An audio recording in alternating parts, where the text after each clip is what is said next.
लेकिन विपक्ष तो अभी साइलोज में है Sanjay, and I don't think that the opposition parties inspire any kind of confidence at the moment.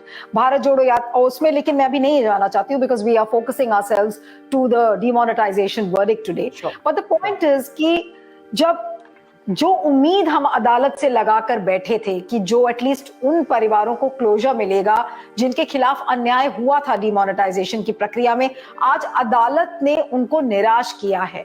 अब ऐसे में आप उम्मीद किससे करेंगे? आप उम्मीद सरकार से नहीं कर सकते, आप उम्मीद न्यायपालिका से नहीं कर सकते, आप उम्मीद अपने संस्थानों से नहीं कर सकते जो कि सो कॉल्ड ऑटोनोमस बॉडीज हैं। आप उम्मीद करेंगे किससे ऐसे में? देखिए, यदि भारत के प्रजातंत्र को मजबूत करना है, देखिए अंत में आम आदमी के लिए लड़ना है, तो इसमें विपक्षी दल, जनता, आवाम, सिविल सोसाइटी, मीडिया और जुडिशरी का सबसे अहम भूमिका होना है।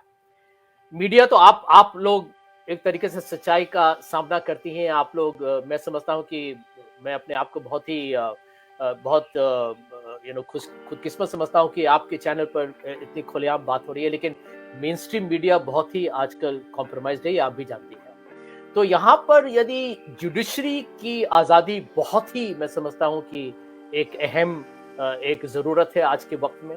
मेरा अभी भी विश्वास है कि यदि भारत के लोकतंत्र को मजबूत करना है या बचाना है, तो जुडिशरी का भविष्य में बहुत ही केंद्रीय भूमिका होना है। वो केंद्र बिंदु वही है। मीडिया, मैं तो समझता हूँ कि जो लोग एक आज़ाद, जिनका सोच है, जिनका कोई एक सिद्धांत है या वसूल है या आदर्श है, वो देश के लिए लड़ते रहेंगे। जो लोग सरकार के दबाव में या जो लोग सरकार के पक्ष में हैं, वो तो आम आदमी के पक्ष में हो नहीं सकते। और जहां तक विपक्षी दल का सवाल है, मैं समझता हूं कि कांग्रेस पार्टी ने कम से कम अच्छे कदम उठाए हैं, लेकिन और करना पड़ेगा। और यहाँ पर यदि बाकी जो क्षेत्रीय दल हैं वो लोग मिलकर यदि सोचे, तो मैं समझता हूं, मेरे पूरे विश्वास के साथ आपको कह रहा हूं नीलू जी, मोदी जी और भाजपा को हराना कोई मुश्किल काम नहीं है। आपने देखा है, हिमाचल में कांग्रेस ने हराया, दिल्ली में आम आदमी पार्टी ने जो अपने एनडीएमसी के चुनाव थी, संजय, ये चीज तो तब होगी जब ऑपोजिशन यूनाइटेड होगा। बट मैं वापस आपको लेकर आना चाहती हूँ जुडिशरी के सवाल पर, क्योंकि आज ये बहुत इंपॉर्टेंट है इस चीज को कहना कि जो भी बोल्ड डिसीजंस मोदी सरकार के हैं, जो कि जन विरोधी डिसीजंस हैं, वहां पर judiciary has really disappointed. To begin with Rafale, then you have Article 370, you have a decision like Ram Mandir. All these decisions where petitions were taking on Modi government directly, the judiciary has disappointed. आज आपको नहीं लगता कि आज जो demonetisation का जो decision आया है, it has just added another chapter to that long and checkered judicial history which we have seen of all these cases? Well, I'm disappointed with the fact that the Supreme Court has not yet taken a call on electoral bonds, which has been lying with them for such a long time, on the CAA, which has been, again pending for a couple of years, as well as on Article 370. देखिए, अंत में हमारे सामने कोई विकल्प तो है नहीं। जो भी फैसला सुप्रीम कोर्ट करेगा, वो तो सबको उस बात को मानना पड़ेगा। आप रिव्यू पिटिशन के लिए आप अप्लाई कर सकते हैं, लेकिन अंत में हमें इस बात पर petition in this particular case, Sanjay, is really going to help? I don't think so. वो भी constitutional bench, उसके आगे रिव्यू पिटिशन का महत्व है। नहीं, review petition won't help in this case, but I'm saying that is an option people have in case they are unhappy with the Supreme Court verdict. But the larger point remains at this point कि जब तक, देखिए, विपक्षी दल जनता की आवाज को आगे न बढ़ाए, और जनता की आवाज को आगे बढ़ाने के लिए आपको जनता के बीच जाना पड़ेगा। आपको उनकी आवाज को आपको पहले सुनना पड़ेगा। मैं समझता हूं कि देखिए जिस तरीके के मैं जो सुन रहा हूं कि भारत जोड़ो यात्रा में लोग अपने आप आए, वहां पर आपको भीड़ को इकट्ठा करने की जरूरत नहीं पड़ी।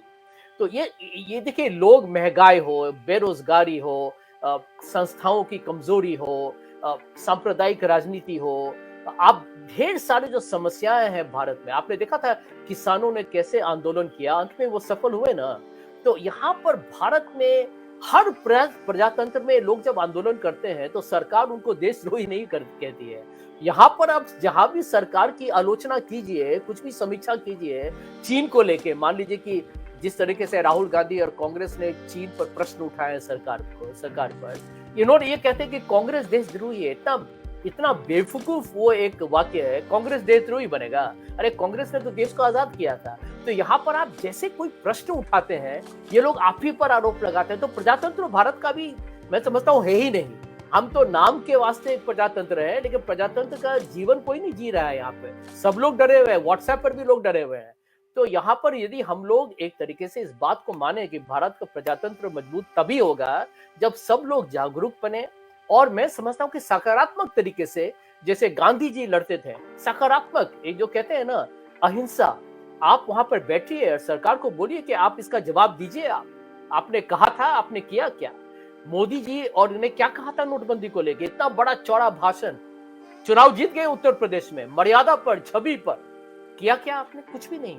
भाजपा इस बात में जो आखिरी सवाल मुझे आपसे पूछना है कि जो आज का जो वर्डिक्ट है, जो फैसला है, would you see it as a death of democracy, और would you really cheer and hail what the verdict has really said? और नोटबंदी के संदर्भ में ये सवाल मैं पूछ रही हूँ।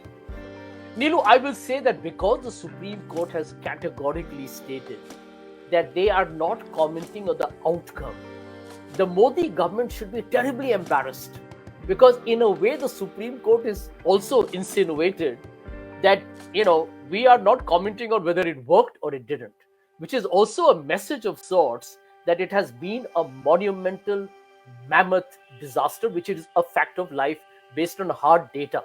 And this is what the opposition needs to go and tell the people of India. आज विपक्षी दलों के पास एक बहुत बड़ा एक हथियार आया है। Supreme Court has done it. While Supreme Court has sent out a tacit message, as you are saying, has it also compromised with its image? देखिए, मैं तो कहता हूं कि आज जैसे हालात हैं नीलू जी, और मैं पूरी जिम्मेदारी के साथ आपको कह रहा हूं, दिल से बता रहा हूं, हमारे पास कुछ ही चीज है उम्मीद के, और वो है कि सुप्रीम कोर्ट अपना काम करते रहे। क्योंकि आज यदि सरकार को यदि कोई भी एक संस्था रोक सकता है तो वो उच्चतम न्यायालय है, और हमें उस संस्था पर अपना विश्वास करना पड़ेगा, और उनकी जिम्मेदारी है कि वो आम आदमी के हित में अपने फैसले दें। क्योंकि सरकार की तानाशाही जो एक शैली है या जो रुख है, वो सब जानते हैं। और यहाँ पर इतने लोग आप देखिए जेल में पड़े हुए हैं, उन पर इतने आरोप लगे हुए हैं, क्यों? ढेर गलत आरोपों पर लोगों को जेल में गिरफ्तार करके रखा जाता है। पत्रकारों पर आप जानती हैं कितना एक तरीके से दबाव है हमेशा। तो प्रजातंत्र को यदि बचाना है तो हमें विपक्षी दल में जनता को भी सोचना पड़ेगा कि देखिए, आपको लगता है कि आप आजाद हैं क्योंकि आप यहाँ वहां घूम रहे हैं, लेकिन आजादी की संस्थाएं खत्म हो चुके हैं।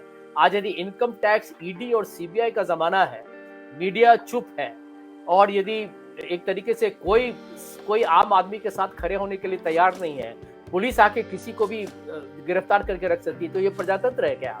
और यहाँ पर आप हर रोज देखते हैं कि बीजेपी के प्रवक्ता लोग, नेता लोग कैसा विस्फोटक बयानबाजी करते रहते हैं। तो हमारे सामने प्रज्ञा सिंह ठाकुर ने जो कहा था वो तो सब लोगों ने सुना है। तो हम समझते हैं कि एक समस्या का एक और ये परेशानी जो लोग इस समय उनका जो एक अनुभव है वो बिल्कुल वाजिब है, लेकिन हमें विश्वास कभी नहीं अपना कम करना चाहिए। यदि हम मिलकर इस बात को समझे कि यह महात्मा गांधी का देश है, नाथूराम गोडसे का नहीं, तो भारत को कोई भी पराजित नहीं कर पाएगा।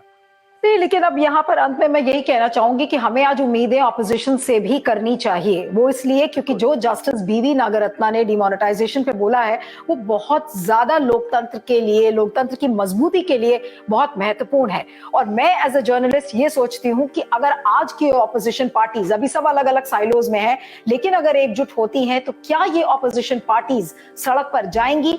जस्टिस बीवी रत्ना का जो जजमेंट है, क्या उसके पैम्फलेट्स बांटे जाएंगे? क्या लोगों को ये बताया जाएगा कि देखिए नोटबंदी पर जो संवैधानिक बेंच ने जो फैसला लिया था वो कितना सही है और कितना गलत है? इस उम्मीद के साथ इस प्रोग्राम को खत्म करती हूं। Thank you so much Sanjay for joining and taking all my questions with a straight bat. Always pleasure having you on the programme.